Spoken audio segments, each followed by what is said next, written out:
우리 인생에 어느 시간은 중요하고 어느 시간은 중요하지 않은 날은 없습니다. 젊은 날이 좋았다고 하지만 뒤돌아보면 젊은 날의 그 고민, 갈등, 번민의 날들이 얼마나 고통스러웠는지 모릅니다. 무엇이 옳은 것인지 그른 것인지를 잘 몰랐습니다. 뜨거운 가슴을 풀 데가 없어서 또 답답했습니다. 정열을 바쳐서 매진했던 일들이 이루어지지 않고 실패를 경험하기도 했습니다. 우리는 젊은 날에 방황을 근사하게 포장하고 미장합니다. 그만큼 질서가 없고 갈등 많은 시간이었을 것입니다. 중년, 또 중년은 중년의 아름다움이 있습니다. 또 노년의 여유로움도 있습니다. 늙어도 오감은 다 살아있는 것입니다. 노년이 되면 먹을 것, 입을 것에 대한 욕심이 없어집니까? 전혀 안 없어집니다. 인격이 성숙하고 성장하여 그런 욕구들을 숨기고 누를 수 있는 능력이 생긴 것 뿐이지, 인간은 누구나 다 나이가 들어도 욕구를 억누를 수가 없습니다. 욕구를 죽이라는 강요를 당하는 것 뿐이지, 그래도 나의 생애 가운데 가장 젊었던 시절이 좋았다고 합니다. 언제 좋았냐? 청소년 시절, 대학 시절이라고 말을 할 것입니다. 하나님 나라에 가는 그 순간까지 우리 생각은 이팔 청춘입니다. 우리가 사는 어떤 시간이든 그러므로 내가 어떤 마음으로 대하느냐에 따라 인생의 모습은 달라질 것입니다. 사람이 왜 죽는 것을 무서워합니까? 죽는 거 무서워하지 않은 사람은 한 사람도 없습니다. 이 죽음을 두려워하는 이유는, 무서워하는 이유는 누구도 함께 할 수 없는 혼자 가야 하는 길이기 때문입니다. 혼자서 처음 겪는 경험인데 얼마나 무섭고 두렵겠습니까? 아무리 사랑하는 사람과 같이 살아도 하나님 앞에 가는 순간은 혼자입니다. 동행할 사람이 없습니다. 그래서 두려운 것입니다. 우리가 세상을 살다가 찾아오는 인생의 밤이 왜 두려운 것일까요? 혼자 그 고통을 견뎌야 하기 때문입니다. 아무리 친한 친구가 있다 할지라도 인생의 고뇌가 찾아오는 밤이 오면 우리는 고독과 두려움에 빠지게 됩니다. 질병이 찾아와서 우리의 삶을 뒤흔들어 놓을 때 우리는 인생의 어두운 밤을 맞이하게 됩니다. 우리에게는 인생의 외로운 밤이 찾아오는 것입니다. 10월 1일에 인도네시아 동부 자바주에서 열린 축구 경기 중에 졌다고 몰려 나오다가 대규모 압사 사고가 발생해 최소 125명이 죽었습니다. 여성 무슬림이 외출할 때 머리와 목을 가리기 위해서 쓰는 베일이 히잡입니다. 이란에서 히잡을 안 쓰겠다고 데모하다가 또 많은 사람이 죽었습니다. 미국의 초강력 허리케인 사망자가 급증했습니다. 코로나로 인해 숨진 분들은 얼마나 될까요? 1,000만? 2,000만? 3,000만? 그 숫자를 헤아릴 수가 없을 것입니다. 우크라이나 전쟁에서 사망자 수는 얼마나 될까요? 또 며칠 전에는 태국의 한 어린이집에서 총기 난사 사건이 벌어졌습니다. 어린이 22명, 그리고 최소 38명이 목숨을 잃었습니다. 용의자를 잡고 보니 전직 경찰관, 마약에 취한 상태였던 것으로 밝혔습니다. 이 죽음을 보면 아이도 죽고 청년도 죽고 남자도 죽고 여자도 죽고, 죽음이라는 것은 가리지 않고 일어나는 것입니다. 올해 여름에는 기후변화로 인한 태풍과 폭염으로 많은 사람이 죽었습니다. 병으로 인해 죽는 사람, 기후재앙으로 죽는 사람, 사고로 죽는 사람, 먹을 것이 없어서 죽는 사람, 전쟁으로 죽는 사람, 매일 죽습니다. 우리 모두 죽는다는 것입니다. 사람들은 죽음에 대한 해석에 각자 자신의 안경을 통해서 죽음을 보는 것입니다. 죽음은 누구나 한 번은 겪어야 하는 피할 수 없는 사실입니다. 예수 믿는 우리는 어떻게 죽음 앞에서 당당할 수 있을까요? 누구나 죽음에 대해서 아는 것은 모두 다 죽는다는 것, 순서가 없다는 것, 죽을 때 아무것도 가져갈 수 없다는 것입니다. 죽음에 대해서 모두가 모르는 것은 내가 언제 죽을지 모르고 내가 어디서 죽을지 모르고 어떻게 죽을지 모른다는 거예요. 그러므로 잘 죽기 위해서라도 우리 예수 잘 믿어야 합니다. 예수 잘 믿으셔야 돼요. 하나님 앞에 바르게 잘 살아야 합니다. 죽어가는 사람들에게 교회에서 병문안을 갔습니다. 늘 친하고 가까이 지내던 분들이니까 언제부터 이렇게 병들었어요? 아이고, 와서 보니 듣는 것과는 다르네. 열을 살기가 어렵겠네요. 아이고, 장례식 준비는 해놓았나요? 아니, 수의는 어디 있어요? 화장인가요? 매장인가요? 이런 방정 맞는 말을 하면 이분이 열을 살고 또 며칠 못 살고 돌아가실 거예요. 그럴 때 집사님, 죽은 나사로를 살리신 하나님이 집사님과 함께 하십니다. 인명은 제천이라고 하나님 손에 달려 있는데 당신이 하나님에게 더 필요하면 여러분 죽게 됐던 히스기야도 15년간이나 생명을 연장해서 복을 받았는데 그 하나님이 집사님과 함께 하십니다. 집사님, 용기를 내세요. 집사님, 힘을 내세요. 이런 말을 해야죠. 복음성가에 힘을 내세요. 힘을 내세요. 우리는 어려움을 당한 사람을 만날 때마다 힘내세요. 용기를 가지세요. 승리하세요. 하나님이 함께 하십니다. 하나님이 도와주십니다. 하나님이 모든 일을 맡아주십니다.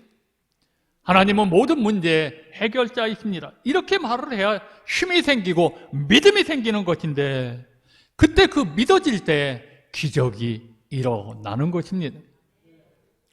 오늘 본문은 예수님의 제자들이 예수님이 지시하신 갈릴리 지방의 산 위로 올라가서 예수님과 함께한 이야기입니다.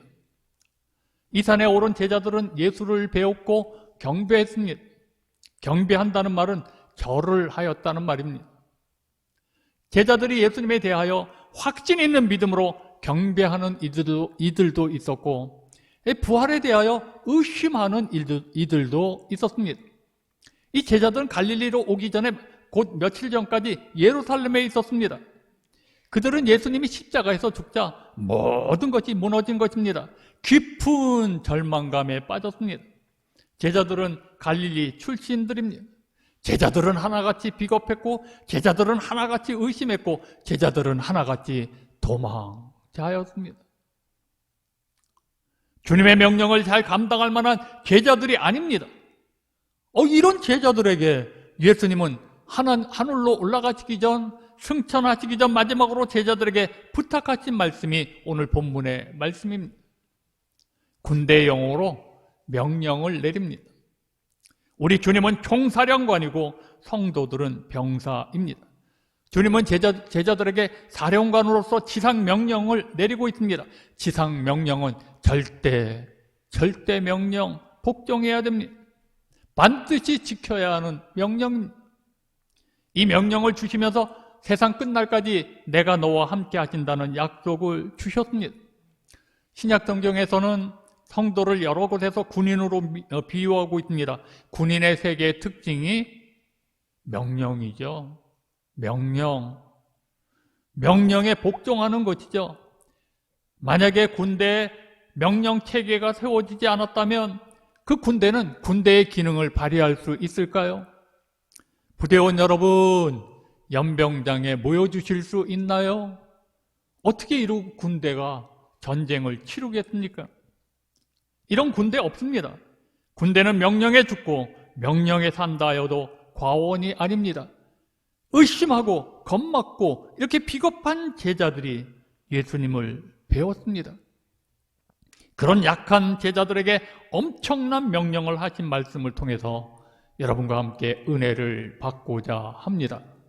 첫째는 하늘과 땅의 권세를 내게 주셨다는 것입니다. 본문 18절입니다. 예수께서 나와 말씀하여 이르시되 하늘과 땅의 모든 권세를 내게 주셨으니.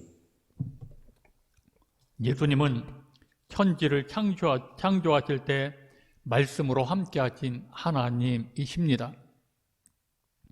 하나님과 동등한 권세를 가지신 분, 십자가에 달려 죽고 부활하신 후에 예수님은 하늘과 땅의 권세를 가지신 분, 그렇게 선언하고 있습니다. 정말 예수님은 하늘과 땅의 모든 권세를 가지신 분이십니다. 그분이 바로 나 같은 죄인을 위해서 십자가에 달려 죽었습니다. 그리고 다시 살아나셨습니다. 지금도 우리에게 다가오셔서 말씀합니다. 주님은 하늘과 땅의 모든 권세를 가지셨기에 우리를 지금도 통치하시고 다스리십니다. 그리고 마지막 최후의 날, 마지막 날 최후의 심판하실 그런 권세를 가지신 분이십니다. 우리 주님은 우리의 생사복을 주관하시는 하나님을 대신하는 권세를 가지고 우리에게 다가오셨고 그리고 우리에게 말씀하고 있는 것입니다. 우리나라를 대표하는 여성 독립운동가 류관순 열사가 밤에 산을 넘다가 호랑이를 만났습니다. 아무도 안 믿으시죠? 근데 저는 믿습니다. 저희 어머님이 저를 가지고 임신을 하고 얼마 안 돼서 무슨 여성 무슨 질병으로 인해서 만약에 아이를 지우지 않으면 산모도 죽는다고 했답니다. 그래서 어머니는 저를 지우지 않고 삼각산으로 올라가셔서 기도하다가 만났습니다.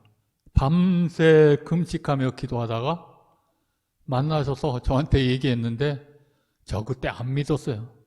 저도 안 믿었어요. 무슨 호랑이냐고. 많이 회개했습니다. 류관순 여자가 밤에 혼자 산을 넘다가 호랑이를 만났더니 얼마나 놀랐겠습니까? 근데 이 류관순 여사가 눈을 떼지 아니하고 호랑이를 지켜보았습니다. 이 시간이 한 10분 흘렀다고 합니다.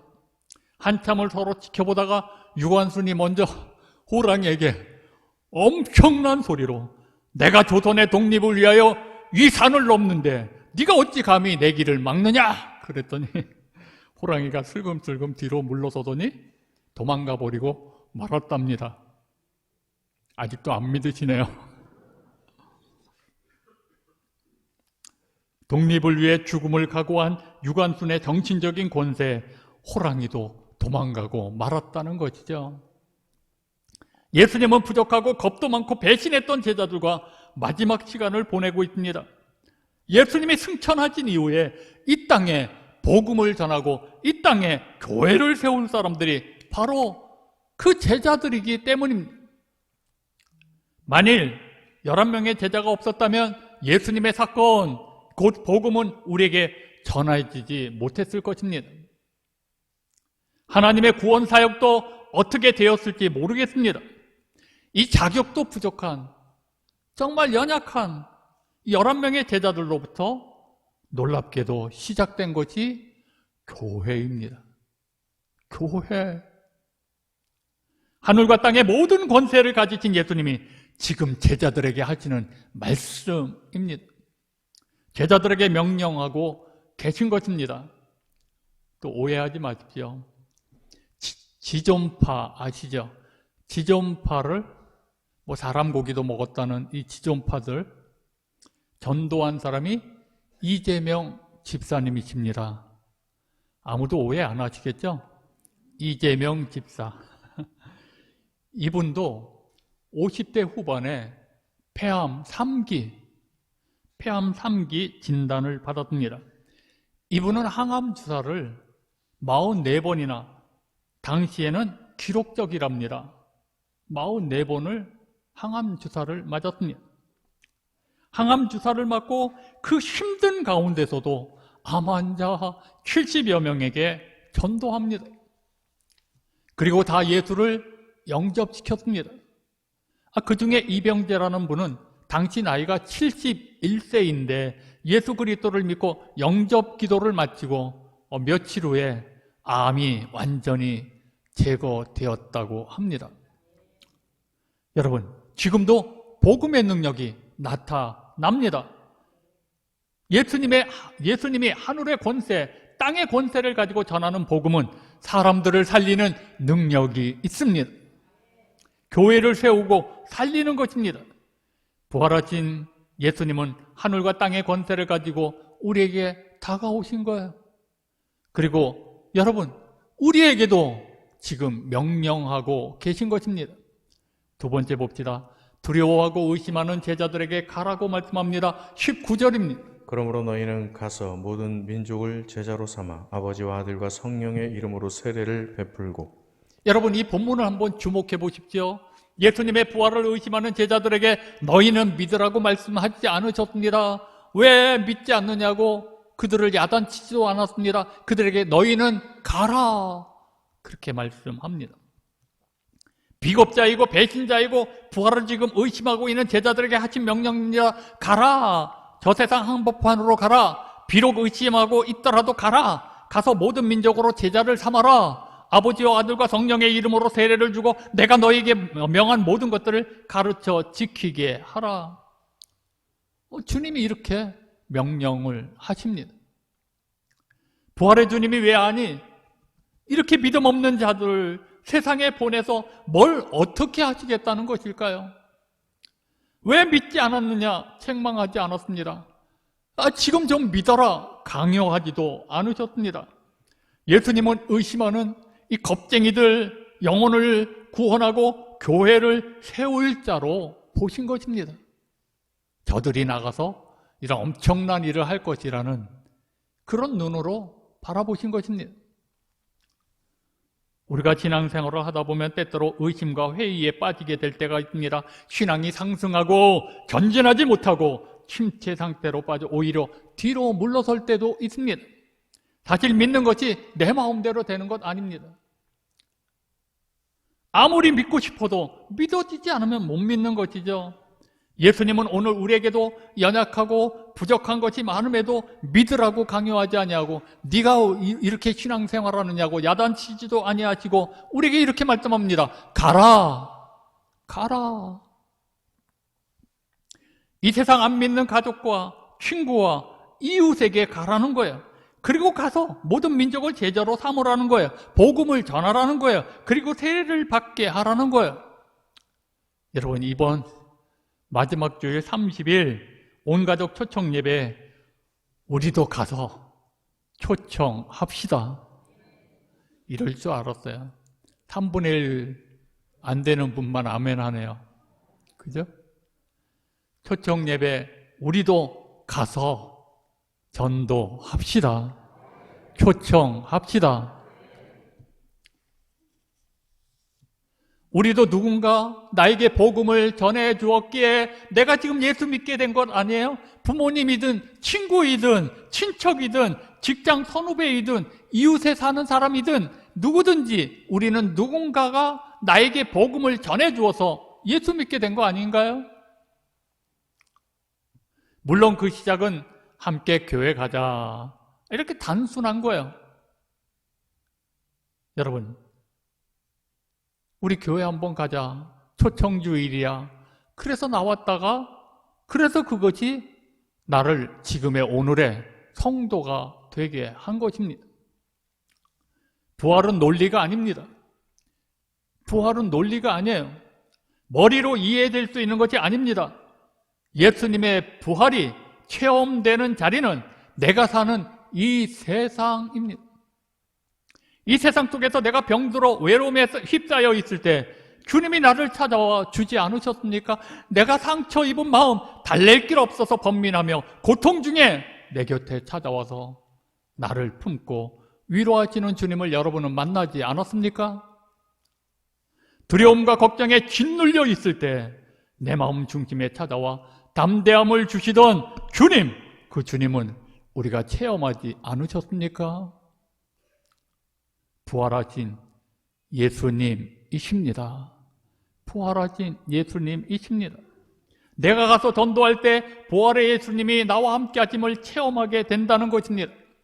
그래서 오늘 우리 글로리아 가족들도 그러므로 가라, 그러므로 가라, 그러므로 가라. 예수님의 음성을 나에게 명령하시는 말씀으로 들으셔야 합니다. 주님의 명령은 나에게 하시는 말씀입니다. 하나님은 우리에게 너희도 가라 그렇게 말씀합니다. 확실히 믿기는 지옥에 관한 설교는 구원받지 못한 사람들보다도 구원받은 사람들에게 더 중요하다고 봅니다. 만일 모든 그리스도인을 버스에 태워서 지옥에 가서 5분 동안만 내려놨다가 다시 세상으로 실어다 놓는다면 그들의 생애는 완전히 달라질 것입니다. 내가 사랑하는 이에게 예수 믿어야 한다고 전할 것입니다. 펄펄 끓는 지옥불에 들어가지 않도록 최선을 다할 것입니다. 영혼 구원을 잃은 이 영혼 구원은 잃은 영혼이 당할 그 큰 위험 때문에 우리에게 이렇게 중요한 것입니다. 마지막 세 번째 봅시다. 하나님이 함께 하시겠다는 것입니다. 본문 20절입니다. 내가 너희에게 분부한 모든 것을 가르쳐 지키게 하라. 볼지어다 내가 세상 끝날까지 너희와 항상 함께 있으리라 하시니라. 예수님의 부활은 내가 믿는 것이 아니고 이 부활은 내가 세상에서 체험하는 것입니다.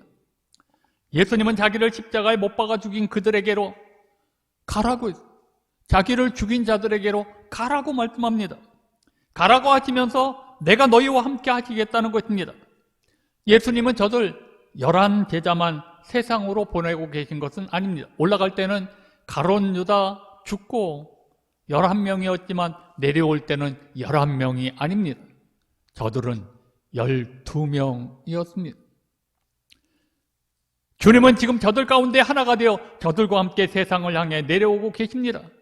주님은 산에 홀로 머물러 계시지 않고 저들의 벗이 되어 함께 내려오고 계시는 것입니다. 가라고 말씀하시는 예수님의 지상명령을 받고 순종하는 제자들에게 예수님은 함께 하시는 것입니다.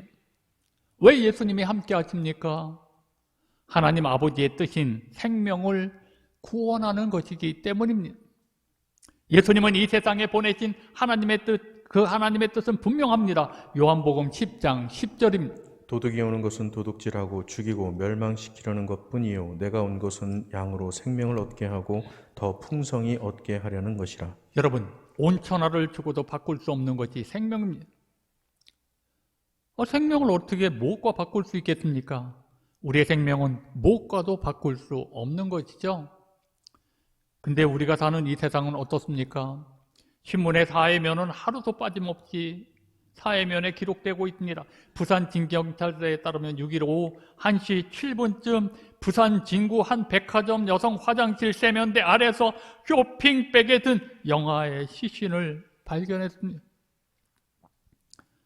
방송인 박수홍이 형과의 재정 문제로 아버지로부터 입에 담지 못할 욕설과 폭행을 당했습니다. 여러분, 이제 우리나라도 대한민국도 마약 청정 국가가 아닙니다. 마약으로 인한 사건들이 계속 터지고 있습니다. 무서운 나라로 변신해 가고 있습니다. 강도살인, 보복살인, 스토킹살인 이런 것들이 난무한 이 세상은 우리의 생명을 얼마나 가치 없는 것들로 만들고 있습니까? 이런 세상에 영혼을 구원하는 일이 가장 시급한 일입니다. 죄악으로 재앙이 가득한 이 세상에서 언제 어떤 일을 당할지 모르기 때문입니다. 그러므로 내 이웃의 전도는 시급한 일입니다. 내가 전도하려고 마음을 먹으면 예수님은 나와 함께 하시겠다는 것입니다. 전도하지 않는 교회, 돌처럼 굳어질 것입니다. 흐르는 샘이 썩지 않듯이 전도하는 심령, 전도하는 교회는 날마다 새로워질 것입니다. 부활하신 예수님이 함께 하시기 때문입니다. 부활하신 예수님이 함께 하시기 때문입니다. 어느 교회 앞에서 사과 장사를 하던 아주머니가 교회에 나왔어요. 너무나 반가워서 어떻게 교회에 나오게 되셨냐고 그렇게 물었답니다. 얼마나 전도를 했겠습니까? 어느 날 신사 한 분이 사과를 사러 와서 선물하려는 것이 아니라고 집에서 먹을 것이니 썩은 것도 괜찮고 금간 것도 괜찮고 제일 못난 것만 달라고, 그래서 제일 못난 것만 골라 가셨습니다. 그 후로 올 때마다 그러더랍니다. 오늘 이 사과장사 아주머니에게 이 남자는 신비한 남자가 되었습니다. 이제 이 신비한 남자가 자기 정체를 밝히는 날이 왔어요. 아주머니, 예수 믿으시죠? 저와 함께 교회 가시죠? 그랬더니 두말하지 않고 장사하던 거 내던지고 따라 나오셨답니다. 어느 회사의 장로님의 간증입니다. 사실 이분은 사장이고 장로님이신데 교회에서나 어디서나 존경받는 분인데 전도해 본 일이 없는 분이에요. 전도해 본 적이 없는 사람이에요. 어느 주일날 교회에서 목사님이 전도 설교를 하셨고 말씀을 듣고 강한 도전을 받았습니다. 그래서 그때 결단 기도를 합니다. 내가 다음날 사무실에 가서 제일 먼저 만나는 직원에게 전도하겠다고 결심 기도를 했습니다. 그 다음날 마침 비서가 서류를 들고 들어왔습니다. 장로님은 그에게 교회 다니느냐고 물었습니다. 오늘 그랬더니 저는 교회 안 다닌다고 했습니다. 장로님은 즉시 교회 다니라고 전도를 했습니다. 어려운 그런 전도도 아닙니다. 그랬더니 비서가 하는 말이 사장님 참 감사합니다. 그러죠. 하는 얘기가 제가 사장님을 10여 년 모셔왔는데 사장님이 믿는 예수를 왜 나에게 믿으라고 하지 않는지 의심했다는 거예요. 나 같은 사람은 교회 나가지도 못하는 사람인가 보다. 예수 믿을 자격이 없는 사람인가 보다. 그렇게 자기가 힘들었대요. 근데 오늘이야 제게 예수 믿으라고 하시니 너무나 감사하다고 하더랍니다. 자기를 인정해 주었다는 것이죠. 우리 예수님은 가라는 말씀에 순종하는 자에게 세상 끝날까지 함께 하시겠다고 말씀하셨습니다. 우리가 가서 이웃을 사랑하고 예수 안 믿는 자를 전도하면 부활하신 예수님이 나와 함께 하심을 여러분 모두가 알게 될 것입니다.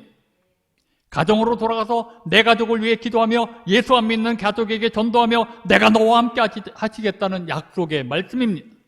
참 엄청난 은총의 말씀이죠. 글로리아 교회와 우리 성도들은 예수님의 명령을 지키는 자가 되어야 합니다. 예수님의 명령을 지켜야 합니다. 이번 30일 온가족 초청 예배 천국의 주인공이 되시기를 바랍니다. 이럴 줄 알았어요. 대답 안 하신 분들이 더 많아요. 이번 30일 온가족 초청 예배 천국의 주인공이 됩시다. 모두 참여하셔야 돼요. 하셔야 돼요. 그리고 이번 초청주의를 통해 우리 모두 부활하신 주님이 동행하시는 복을 체험하는, 경험하는 축복의 날이 되시기를 바랍니다. 아멘. 감사합니다. 우리 자리에서 여러분 모두 일어나셔서 지난번에 우리 설교 들은 후에 천국에서 칭찬받는 자가 됩시다. 아마 다 가지고 계신 줄 아는데 없으시면 화면에 띄워주나요? 방송기 화면에 띄워주는데요. 자, 화면을 보고 없으신 분들은 다 일어납시다. 결단하는 거니까 자리에서 모두 일어나셔서 함께 똑같은 목소리로 우리 같이 낭독하겠습니다. 같이 읽겠습니다. 사랑하는 글로리아 교회 가족 여러분, 지난 여름은 전 국민이 유난히도 비 때문에 고생이 많았습니다. 이제 폭염도 한풀 꺾이고 코로나도 약해지고 탐스러운 과실들이 익어가는 결실의 계절입니다. 우리 교회는 올해 처음으로 10월 30일 주일에 글로리아 온가족 초청 예배를 갖습니다. 우리 글로리아 가족들이 영혼을 사랑하자는 표현이기도 하지만 더 중요한 것은 모든 우리의 노력이 하나님의 소원을 이루어 드리는 것이라는 것입니다. 하나님의 아들 예수 그리스도는 우리를 구원하시기 위해 이 땅에 오셨습니다. 하나님이신 예수님께서 친히 인간이 되셔서 우리에게 오신 것입니다. 죄 아래 빠져서 사탄의 종로로 타던 우리, 본질상 진노의 자녀였던 우리를 하나님의 자녀로 삼으시기 위해 오셨습니다. 그리고 아낌없이 모든 죄를 속해 주시기 위해 주님께서 친히 십자가를 지셨습니다. 자신의 생명을 아낌없이 우리를 위하여 내어주셨습니다. 왜 예수님께서 십자가를 지셔야 했습니까? 왜 죄 없으신 우리 주님께서 십자가에서 물과 피를 다 쏟으셔야 했습니까? 그것은 본질상 진노의 자녀였던 우리를 하나님의 자녀로 삼으시기 위한 것이었습니다. 우리를 살리기 위해 십자가에서 모든 물과 피를 쏟으셨습니다. 글로리아 온가족 초청 예배, 이날은 놀라운 십자가의 사랑을 전하는 날입니다. 세상에서 가장 귀한 일이 무엇입니까? 한 영혼을 예수님께 인도하는 것보다 더 귀한 일은 없습니다. 우리 주님께서는 마태복음 16장 26절에 사람이 만일 온 천하를 얻고도 제 목숨을 잃으면 무엇이 유익하리요? 사람이 무엇을 주고 제 목숨과 바꾸겠느냐? 말씀하셨습니다. 사랑하는 성도 여러분, 목숨보다 더 귀한 것이 또 있을까요? 이 귀한 일은 지금도 사탄의 손 아래서 영원히 멸망받을 수밖에 없는 우리 형제 자매들을 어둠에서 빛의 자녀로 거듭나게 하는 일입니다. 불과 여왕으로 타는 뜨거운 못에서 고통받아야 할 우리 남편과 아내를 우리 주님이 계시는 천국으로 인도하는 일입니다. 글로리아 온가족 초청 예배 주일은 생명을 살리는 날입니다. 우리들의 사랑하는 이웃을 불타는 지옥에서 끌어내는 날입니다. 존 낙스는 하나님이여 스코틀랜드를 나에게 주옵소서, 아니면 나에게 죽음을 주옵소서라고 기도했습니다. 존 웨슬리는 하나님이시여 이 조국이 지금 이렇게까지 부패하고 타락하여 멸망할 위기까지 도달하였나이다 라고 사랑하는 조국 영국을 구해달라고 간절히 기도했습니다. 사랑하는 성도 여러분, 이제 우리 겸손히 무릎 꿇고 하나님께 기도합시다. 하나님, 이번 글로리아 온가족 초청 주의를 통하여 우리 가정과 우리 교회가 있는 죽전과 분당, 구미동을 살려 주옵소서. 이번 10월 30일에 이루어지는 글로리아 온가족 초청 예배 주일은 축제의 날이 될 것입니다. 하나님은 우리 글로리아 교회를 사랑하십니다. 반드시 우리 글로리아 교회를 통하여 하나님께서 영광을 받으실 것입니다. 하나님 나라의 주인공은 한 생명을 주님께 돌아오게 하는 자입니다. 우리 글로리아 교회 가족들이 하나님 나라의 주인공이 되는 이번 글로리아 온가족 초청 예배가 되시기를 간절히 바랍니다. 아멘. 자, 우리 하나님께 영광의 박수 올려드리겠습니다. 자리에 모두 앉으시죠. 자, 이 시간에 우리 결단의 기도 합시다. 결단의 기도. 여러분, 이렇게 폐암 3기도 낙심하지 아니하고 좌절하지 아니하고 암 환자 70명을 전도하는데 우리는 지금 뭔가요? 여러분, 내 인생 이러다가 지금 40이 되고 60이 되고 70이 되고 80이 된 거 아닌가요? 이제 이렇게 우리가 일의 결국을 다 들어보니 이런 어리석음에 빠지지 말고 부활하신 주님을 만나야 되잖아요. 부활하신 능력의 주님을 체험해야 되잖아요. 갑시다. 영혼을 살리는 것보다 더 중요한 일이 뭐가 있어요? 내 영혼이 천국에 가는 것보다, 내 이웃이 천국에 가는 것보다 뭐가 더 중요해요? 그거 다 아무것도 못 가져가잖아요. 뭐 어떻게 하려고요? 오늘 시간 서로 결단해 기도합시다. 주여 한번 부르짖고 통성으로 기도합니다. 주여, 아버지 전능하신 여호와 하나님, 오늘도 이렇게 우리에게 하나님 기도한 주님 감사합니다. 우리 모두가 정말 이번 온 가족 초청 예배의 주인공이 될 수 있도록 결단의 기도를 합니다. 우리 기도를 들으시고 성령님 우리의 마음을 주장하여 주옵소서. 내 모습 이대로 있는 모습 그대로 우리에게 가라고 말씀합니다. 내가 게을렀던 신앙인 그리고 믿음 없었던 우리들을 그냥 가라고 말씀합니다. 그곳에서 부활하신 주님을 만날 것이요 체험할 것이라고 말씀합니다. 하나님, 우리 모두가 그런 마음을 가지고 우리가 이 세상을 향하여 제자들처럼 내려가게 하여 주옵소서.